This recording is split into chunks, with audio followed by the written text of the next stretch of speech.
नमस्कार, मी आहे निकिता. आज हे शेवटचं सगळं बघून घेते कारण की मग उद्या पुण्याला जाणार आहे.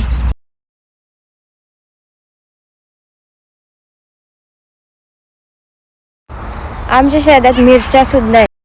इथलं सगळं फिरून मग मी घरी आले आणि भैयाची सुद्धा जायची तयारी झाली होती. त्याच्या 2-3 बॅगा भरून झाल्या होत्या. नंतर त्याला सौरभदा सोडवायला आला. मग तो माग न पाहता निघून गेला आणि आता तिथे गेल्यावर रडत बसेल. त्याच्यानंतर आम्ही हे सोयाबीनचे फुटाणे बनवायची तयारी चालू आहे. आधी सोयाबीन निवडली, मग भिजत घातली. अरे यार, ह्यांची सुद्धा किती आठवण येईल माहिती आहे का. किती वारी खेळत आहे. मी लई मिस करणार आहे सगळ्यांना, मम्मीला, भैयाला, जास्त करून मांजरांना. त्यांना लई जीव लावलं होतं. नंतर संध्याकाळी आम्ही बनवलं होतं कारलं, शेवचिवडा. मग नंतर सोयाबीनचे फुटाणे पण बनवून घेतले. आजचा व्लॉग कसा वाटला मला कमेंट करून नक्की सांगा.